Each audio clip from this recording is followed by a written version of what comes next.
Magandang umaga, Pilipinas. Narito ang latest kay Bagyong Tino. Based po sa latest analysis natin at data, ay muling naglandfall po itong sentro ni Bagyong Tino sa Batas Island, Taytay, Palawan Province. So, ibig sabihin, ito po yung pangpito o ikapitong landfall po niya mula po ng kanyang entrance sa ating area, sa ating landmass. Mula po dito sa Visayan Island ay nagkaroon po siya ng 6 landfalls sa iba-ibang isla at mga landmass, and then pangpito po itong dito sa Batas Island. So, makikita din po natin sa ating latest analysis na ang kanyang sentro ay huling nakita po sa coastal waters ng Linapakan, Palawan. Taglay ang lakas ng hangin na 120 kilometers per hour near the center at gustiness po na umaabot pa sa 165 kilometers per hour. At ang kanyang movement ay west-northwestward at 15 kilometers per hour. So, napanatili po nito yung kanyang lakas ng hangin, kaya't nasa typhoon category pa rin ito, 120 kilometers per hour near the center. Malakas at kumbaga napakalakas na bagyo pa rin ho nito. So sa ngayon affected po ang buong Palawan, crucial pa rin po ito sa buong Palawan at ilang bahagi po ng Mindoro Island, maging yung ilang bahagi po ng Panay Island at Western Visayas. So ibig sabihin sa mga kababayan natin dito, hindi pa rin po pwedeng maging complacent o hindi pa po pwedeng mag-relax in a way dahil affected pa rin ho po kayo or directly affected pa rin ho kayo ng bagyo. Samantala yung kanyang trough o buntot ay nakakaapekto din po sa halos natitirang bahagi pa ng Luzon, including Metro Manila. So, inaasahan natin magiging maulap pa rin ng papaurin at mataas pa rin ang tsansa ng moderate to at times heavy rains po dito sa Kamaynilaan, sa Central Luzon, malaking bahagi ng Northern Luzon, dito sa Bicol Region at sa Calabarzon area. Maging dito sa Central Visayas, Northern Mindanao at maging sa Zamboanga Peninsula. So, ingat pa rin po ang ating abiso.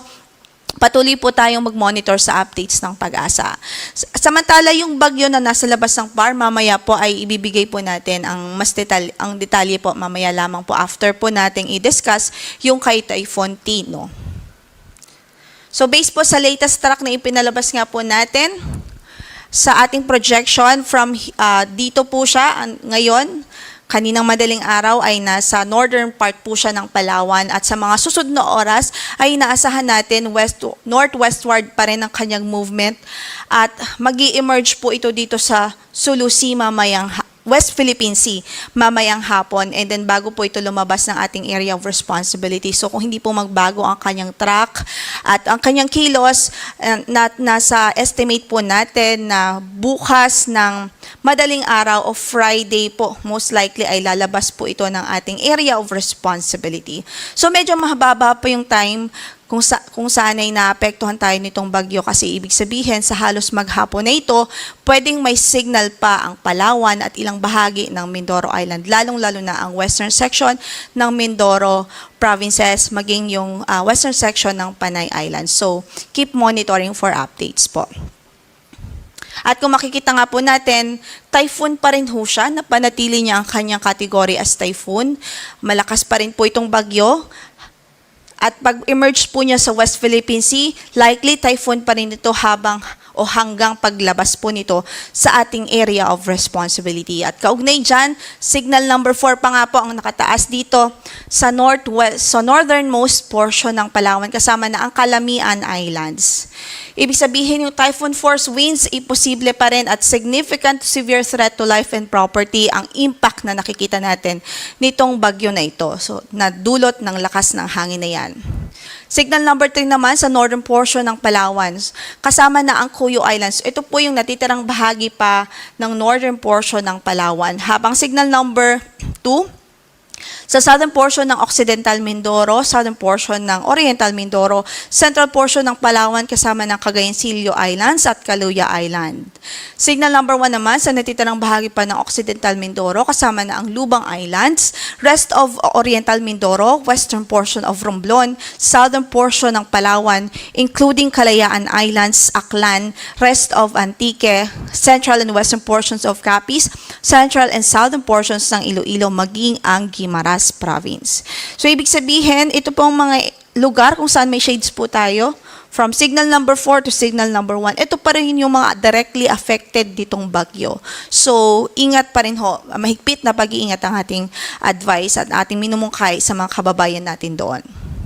Samantala, aside from yung mga lugar na may signal, meron din tayong mga areas na ine-expect pa rin yung mga pamisang-misang pagbuso ng hangin dahil naman ito sa habagat at sa trough ni Bagyong Tino. At today po ay inaasahan natin yan sa Cagayan Valley, Cordillera Administrative Region, Ilocos Norte, Ilocos Sur, Pangasinan, Central Luzon, Metro Manila, Calabarzon, Mimaropa, Western Visayas, Central Visayas at Zamboanga Peninsula. Bukas naman ay sa Batanes, Babuyan Islands, Ilocos Norte, Pangasinan, Zambales, Occidental Mindoro at Palawan. Habang by Friday ay sa Batanes at Babuyan Islands na lamang dahil sa amihan o northeast monsoon.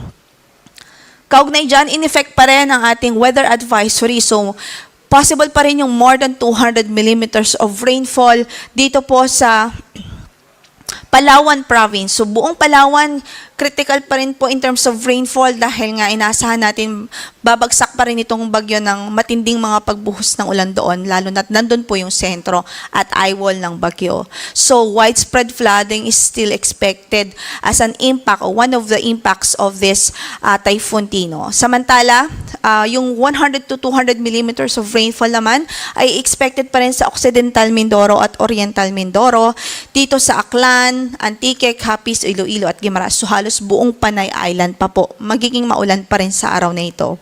Gayon din, 50 to 100 millimeters of rainfall sa Aurora, Rizal, Quezon at maging sa Negros Occidental dahil pa rin sa direktang epekto ni Typhoon Tino. Nakataas pa rin ang ating storm surge o meron pa rin tayong storm surge warning at possible pa rin ng more than 3 meters po dito sa Palawan, especially sa northernmost portion ng Palawan. Ito po yung mga red area, mga islands po dito sa northern part ng Palawan. Habang 2.1 to 3 meters naman sa Occidental Mindoro at sa natitirang bahagi pa ng northern portion ng Palawan. Habang 1 to 2 meters naman sa Antique at Oriental Mindoro, dito nga po yan sa southern portion ng Oriental Mindoro at dito sa halos buong Antique o baybaying dagat ng Antique. So, possible pa rin ang storm surge po sa mga lugar na yan dahil nariyan pa rin nga po ang bagyo. Kaugnay dyan, ang ating gale warning nakataas pa rin sa northern Palawan, kasama na ang Cuyo at Calamian Islands, Calayan Islands, southern coast ng Occidental Mindoro, western coast of Aklan, Antique, kasama na po ang Caluya Islands. At ito nga po, information, dagdag informasyon patungkol nga po dito sa bagyo na minomonitor natin sa labas ng ating PAR. So meron pa po tayong panibagong bagyo na minomonitor ngayon sa labas ng ating area of responsibility. Huli po yung nakita sa layong 1,830 kilometers silangan ng southern Mindanao. So malayo pa naman po ito as we can see. Wala pa po itong direktang epekto sa anumang bahagi ng ating kalupaan sa ngayon. At ang kanyang wind or maximum winds is 55 kilometers per hour near the center at gastanas na 70 kilometers per hour. At kumikilos ito patimog-timog silangan at 20 kilometers per hour. So base na rin sa ating latest na track, so 11 PM pa po ito kasi ang next update po natin kapag ang bagyo po ay nasa labas ng PAR, every 12 hours po tayo nagbibigay ng update. So ang next update po natin dito sa ating track will be at 11 AM mamaya lamang ho yan.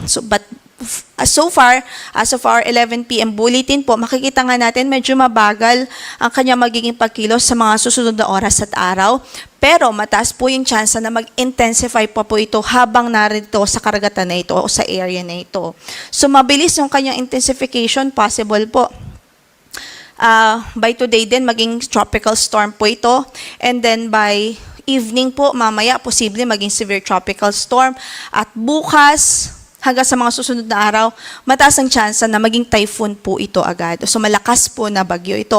At kung titingnan po natin ng estimate po, based on this projection, possible po siyang pumasok ng ating area of responsibility by Friday evening to Saturday morning.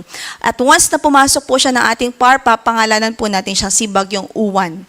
Pero sa ngayon nga po, nakikita din po natin sa extension ng ating forecast sa fifth day, may chance po na kumbaga hindi natin inaalis ang chance na maging super typhoon ito o mag-intensify pa ito into super typhoon. Pero ating paalala at disclaimer po na ito po ay pwede pang magbago dahil mataas pa ang uncertainty dahil malayo pa po ito at madami pa po ang pwede maging changes habang nandito po siya sa karagatan na ito. Kaya't ang ating albiso, mas maganda po mag-monitor po tayo ng updates ng Pag-asa every now and then at lalong-lalo na po kapag nakapasok na po ito ng ating area of responsibility.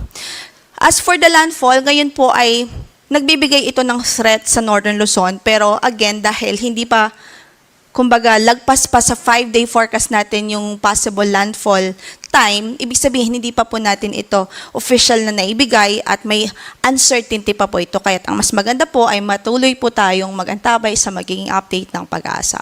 So yan mo ng latest mula dito sa Weather Forecasting Center. Ito po si Lori de la Cruz, Galicia. Magandang umaga po.